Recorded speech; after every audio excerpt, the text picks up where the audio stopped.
그리고 세례 요한은 예가 또한 분명했어요. 우리는 아니요만 잘했어도 안 돼요. 예도 잘해야 돼요. 그는 1장 요한복음 1장 21절에 보면 자신이 보내심을 받은 자 증언하러 온 자일 뿐이다. 자기 자신이 누군가에 대해서 정확하게 파악했어요. 그리고 예수님이 바로 성령으로 세례를 베푸시는 분인 것, 그것에 대해서 분명하게 인정했습니다. 우리는 아니요라는 말만 또 잘해서도 안 돼요. 어떤 사람은 아니요, 식당에 가면 무조건 아니요만 해요. 맛없다고만 해요. 그것도 안 돼요. 맛있는 건 맛있다 해줘야죠. 아니, 고등어는 좀 맛없어도 꽁치는 맛있을 수 있잖아요. 그럼 잘한 건 잘했다 해줘야죠.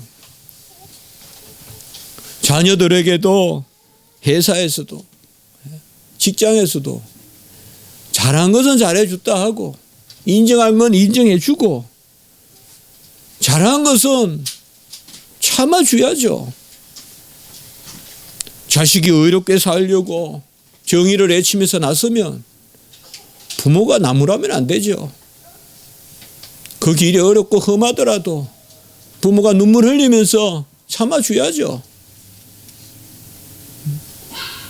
자식에게 편한 대로 살아라, 편한 대로 살아라, 그렇게 가르치는 건 아니죠.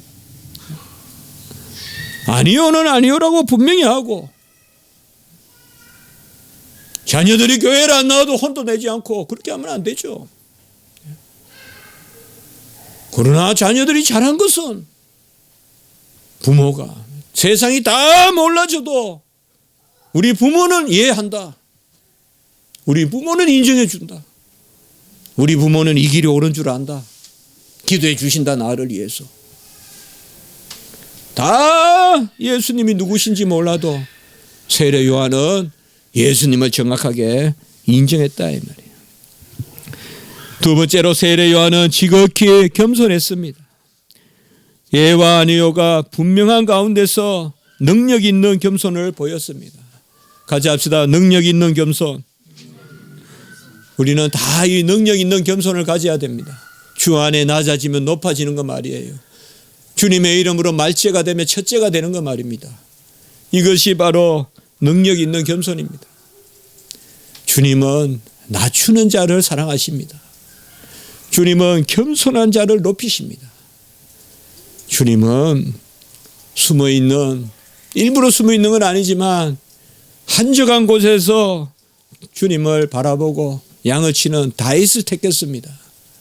많이 드러나는 시장 거리의 그 형들을 택하지 아니하였습니다. 세례 요한은 겸손했습니다. 자기를 높여서는 안 된다는 것을 정확하게 알고 있었습니다. 여러분, 우리는 선을 행하되 낙심치 말 일이요, 선을 행하되 드러내지 마십시오. 드러내면 신기루가 됩니다. 드러내지 않으면요, 살이 붙습니다. 저도 이런 경험 많이 합니다. 공치사하면 다 없어져요. 숨기면 살이 붙어요. 겸손하면 살이 붙습니다, 여러분들. 드러내서 PR 시대인데 아닙니다. PR 시대라고 해도 크게 일하시려거든 숨기십시오. 왜요? 다 압니다, 여러분들. 빛이 쫙 구석에도 들어갑니다, 여러분들. 천길 만길 땅끝에서 빛은 들어갑니다. 우리가 행한 것도 겸손한 것도 다 압니다. 모르는 것 같습니까? 먼저는 하나님이 알고 그 다음엔 사람도 다 압니다. 바로 세례 요한은 겸손했습니다. 우리는 하나님과 나를 함께 인정할 수 없습니다. 주님과 나를 함께 인정할 수 없습니다. 우리는 나를 인정하면 주님을 부인하게 될 수밖에 없습니다. 주님도 인정하고 나도 인정하면 좋겠지만은 그것은 없습니다. 둘 중에 하나입니다. 나를 부인하든지 주님을 부인하든지. 우리는 주님을 인정하는 자리에 서야 됩니다. 왜요? 나도 믿을 수가 없기 때문에. 여러분을 믿을 수 있거든. 여러분을 인정하십시오. 주님을 부인하고. 그러나 우리는 신실함이 없잖아요. 우리는 믿음이 없을지라도 주는 항상 믿으시니 자기를 부인하실 수 없으시리라. 디모데후서 2장 13절에 말씀하셨잖아요. 우리는 믿음이 없습니다. 우리는 신실함이 없습니다. 그러므로 우리는 의지해야 됩니다. 기대해야 됩니다. 의지하는 시간이 꼭 있어야 됩니다. 하루에 의지하는 시간이 꼭 있어야 됩니다. 그래야 다음날 힘을 얻습니다. 그래야 우리의 내밀한 기쁨이 있고 영적인 살이 붙습니다. 겸손해야 되고 의지해야 됩니다. 무릎을 꿇지 않는 날이 없어야 됩니다, 여러분들. 하루라도 무릎 꿇지 않는 날이 없어야 돼요. 그래야 우리가 살아갈 수 있어요. 주님 앞에 무릎 꿇는 게 중심이 돼야 돼요, 생활에. 그리고 그 다음 삶을 감당해야 돼요. 그것이 바로 겸손한 것입니다. 세례 요한은 들러리의 즐거움을 누린 것이죠. 나는 신랑이 아니요, 신랑의 친구로서 즐거워한다. 얼마나 멋있는 말입니까? 다 우리는 신랑이 되려 하지만은 신랑의 친구로서 즐거워한다. 같이 합시다. 들러리의 즐거움. 정말 이거 못하면 지도자 못 됩니다. 들러리 설 줄 모르면 지도자 못 됩니다. 처음부터 지도자 없습니다. 내가 1등하고 싶어도 항상 말지에서 함께 해주는 것, 그 자리에 있어주는 것. 세 번째 세례 요한은 바로 주님이 누구신지를 정확하게 알고 있었습니다. 예수께서 대답하되 허락하라 세례를 베푸실 때 주님이 만류하셨잖아요. 세례 요한이 만류했잖아요. 예수님이 세례를 받고자 하니까 내가 주님께 세례를 받아야 되는데 어찌 주님이 저에게 세례를 받습니까? 그러니 주님께서 이와 같이 하여 모든 의를 이름이 합당하니라 하시니 같이 합시다. 이에 요한이 허락하는지라. 여기에 중요한 비밀이 있습니다, 여러분들. 우리가 교회의 일을 할 때요, 교회에 무슨 일이 우리에게 주어졌을 때 특별히 제가 여러분께 축복하는 마음으로 말씀드리는 거예요. 그때 세례 요한이 보세요. 처음에는 어찌 주님이 세례 받습니까? 제가 주님한테 세례 받아야 되는데 맞거든요, 그게. 그래 주님이 뭐예요? 허락하라.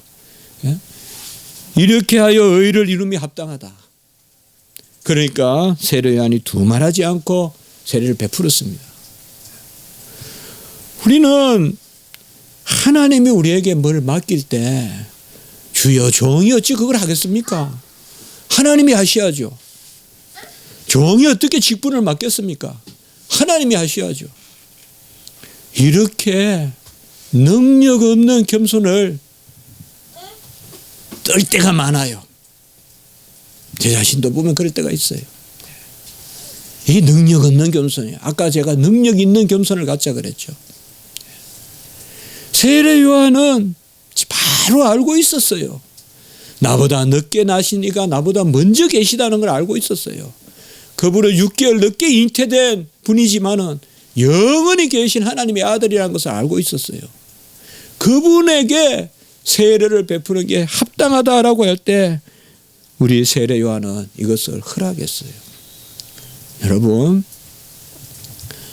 우리 십자가 지기 교회나 또 앞으로 우리가 성도의 삶을 살아갈 때 교회적으로 여러분들에게 직분이나 이런 일을 맡기거든 가급적 기도하시면서 내 선에서 생각하지 마시고 하나님의 뜻이 얻은 내가 보기에는 내가 뭘 할 수 있냐? 주님이 하셔야지. 떠나소서. 베드로도 그랬어요. 그러나 사람 낳는 어부가 되게 하리라 하니까 그물을 던지고 따라갔어요. 그면이 있어야 돼요, 우리에게. 이게 아주 중요해요, 여러분들. 이게 제가 아까 말한 그렇게 한 표현해 봤어요. 능력이 있는 겸손이.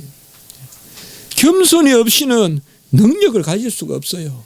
겸손이 없이는요, 주의 일을 할 기회를 다 놓쳐버려요. 우리가 겸손해야 돼요. 겸손이라는 것은 다른 것이 아닙니다. 하나님의 뜻에 순종하는 것입니다. 주님은 아리마대 요셉 제자들을 사용해서 주님의 십자가 묘를 사용하지 않았어요. 또 주님은 그 어려울 때 십자가를 질 때 구레네 시몬을 사용했어요. 흑인일 수 있어요. 구레네 사람. 흑인일 수 있어요. 우리는 흑인이라고 배웠어요. 학교 다닐 때. 확실하진 않지만 구레네 시몬은 가장 천한 사람이요. 시골서 왔다고 나와 있어요. 성경에. 왜 시골서 왔다 그랬겠어요. 그냥 천한 사람이에요. 그 천한 사람을 주님의 십자가를 지는데 사용했어요. 향유, 유향, 모략, 동방의 박사들이에요. 이방의 박사들이라 볼 수 있어요. 아니면 흩어진 유대인들이라고 볼 수 있지만 어쨌든 예루살렘의 종교 지도자들이 아니에요. 황금과 유향과 모략을 부은 것은 주님의 죽음을 미리 바라보고 주님의 죽음의 장사를 기념하기 위해서 성경에 나오잖아요. 유향을 부은 사람은 의롭다고 소문난 노아와 다니엘과 욥과 같은 사람이 아니에요. 죄가 많은 여인이었어요.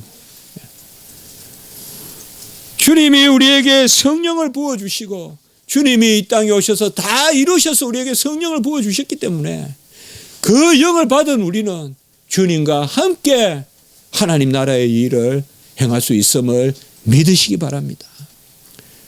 그것이 바로 하나님이 우리를 세우신 것입니다. 하나님이 그리하여 우리를 인도하십니다. 세례 요한이 베푼 세례는 제3에 이르는 회개였습니다. 제3에 이르는 세례였습니다.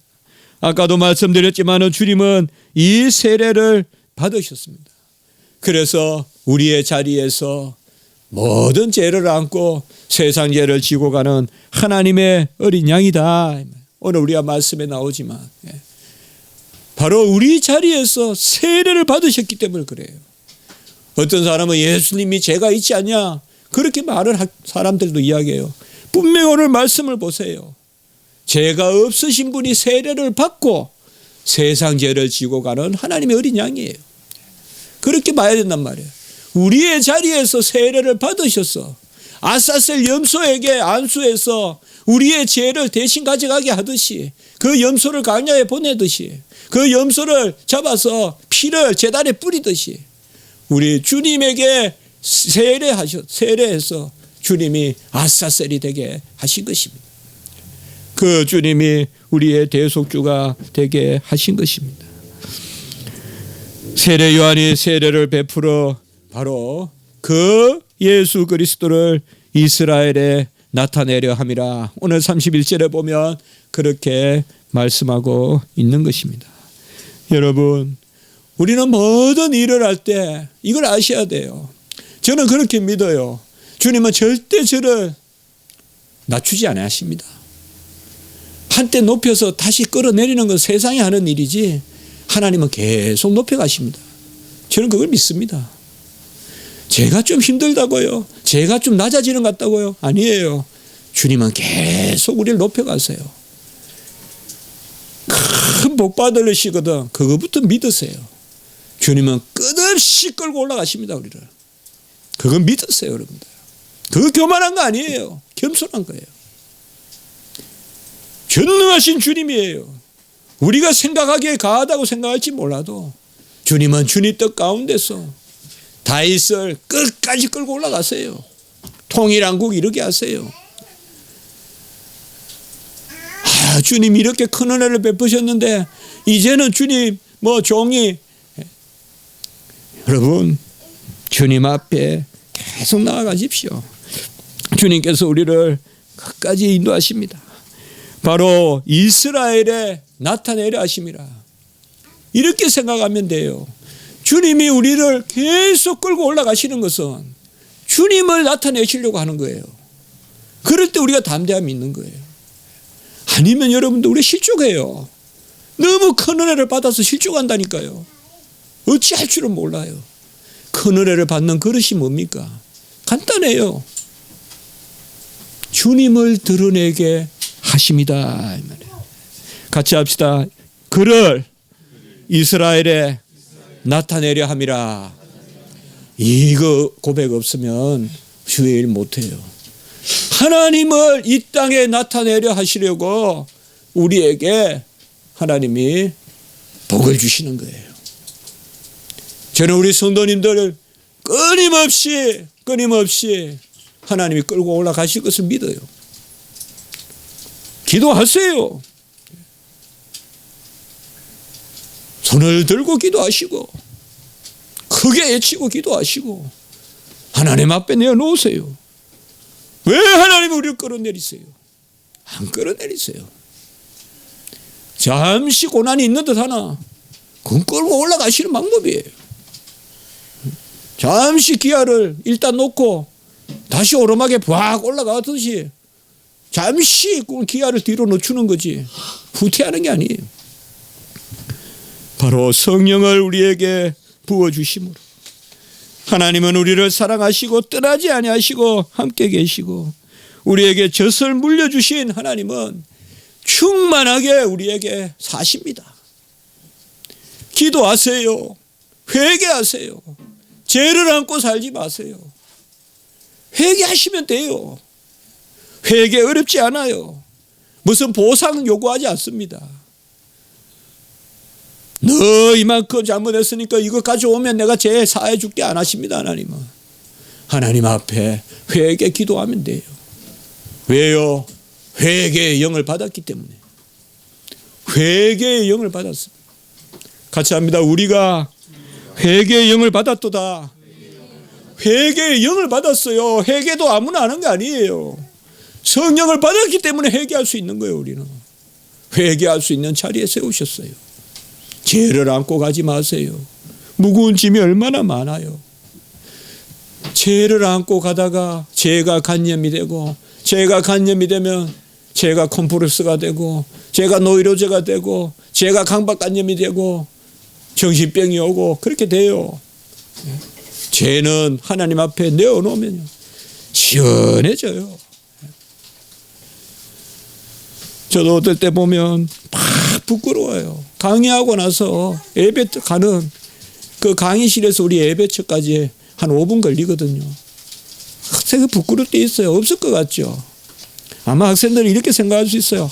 저 교수 왜 저렇게 교만하냐. 그런 게 있어요. 저도 모르게 자꾸 그런 게 나와요. 나이가 들어서 들어갈수록 그런지. 그럼 그렇게 부끄러워요. 제 자랑하고 제 이야기 했다 싶으면. 그러면 믿는 게 있어요. 채플에 가서 회개해야지. 그러면요. 학생들 그 뒤에 좀 우승우승 오면 그 앉아서 이렇게 기도하면요.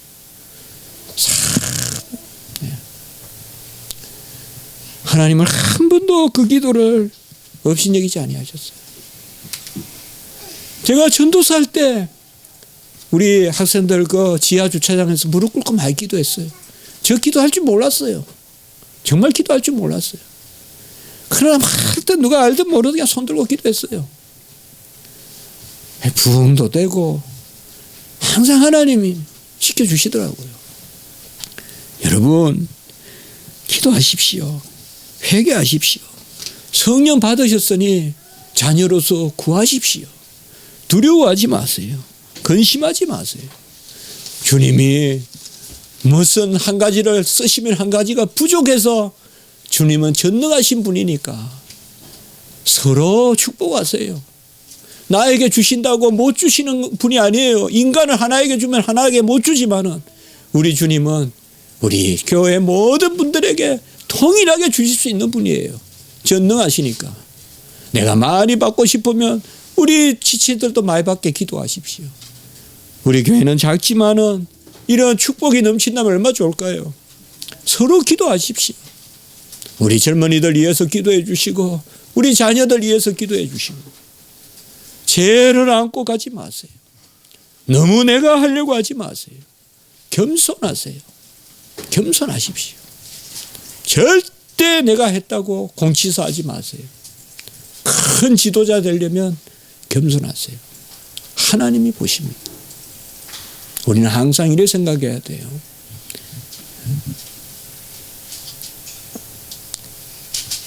헤겔은 적자대자다 이렇게 말했습니다. 나와 너 이렇게 말했어요. 저는 마틴 부버의 나와 너 별로 안 좋아해요. 간혹 보면 나와 너의 관계 아닙니다. 우리는 하나님을 통한 너와의 관계예요. 하나님을 통한 너와의 관계가 돼요. 모든 관계가 그래 돼야 돼요. 하나님을 통해서 부부 관계가 있어야 돼요. 하나님을 통해서 부자 관계가 있어야 돼요. 하나님을 통해서 친구 관계가 있어야 돼요. 내가 하나님께 간구하면 그 사람과 내가 함께 친해지고 말이죠. 말씀을 마치겠습니다. 주님께서 우리에게 이 성령을 베푸시는 성령으로 세례를 베풀어 주셨습니다. 올 한 해도 이 가운데 살게 하셨습니다. 우리가 주님 앞에 다 내려놓고 꼭 무릎 꿇고 기도합시다. 길게 안 해도 됩니다. 그러나 하루라도 기도 없이 보내는 날이 없도록 합시다. 우리 학생들도 꼭 그렇게 기도하십시오. 생업 앞에서도 기도하세요. 의자의 앞에서 기도하세요. 도서관에서도 기도하세요. 무슨 일을 행할 때도 꼭 기도하세요. 눈 감고 기도하면 하나님이 우리에게 큰 은혜를 베풀어 주십니다. 기도드리겠습니다. 거룩하고 자비로우신 하나님 아버지, 주님이 이 땅에 오셔서 다 이루시고 젖을 물려주시고 신령한 젖을 우리에게 날마다 주시니 감사합니다. 그 은혜로 살게 하시니 감사합니다. 우리는 부족하고 연약하지만 지금 이 시간 모든 죄를 사하여 주시고 지금 이 시간 우리의 심중의 간구를 들어주시고 지금 이 시간 우리를 겸손히 낮춰주시고 주여 세례 요한과 같이 주님만을 인정하고 주님만을 높이고 신들매를 풀기도 감당하지 못한다는 그 겸손으로 나아가는 저희들이 되게 하시옵소서. 우리 모든 성도님들 복되게 하시고 여호와의 어떠하심을 드러내려 함이라. 예루살렘에 드러내려 함이라. 이 땅에 드러내려 함이라. 우리가 주의 영광의 도구로 이 땅의 삶을 살게 하여 주시옵소서. 가정 지켜주시고 영혼 복되게 하시고 세세한 일까지 간섭하시고 미래의 계획조차 주장하여 주시고 우리 발걸음을 천사를 보내 안위하여 주시고 모든 염려 걱정 근심 가져가 주시고 우리의 연약함을 강하게 하시고 우리의 없음을 만유의 하나님이 채워 주시옵소서. 감사하옵고 우리 구주 예수 그리스도 이름으로 기도드리옵나이다. 아멘.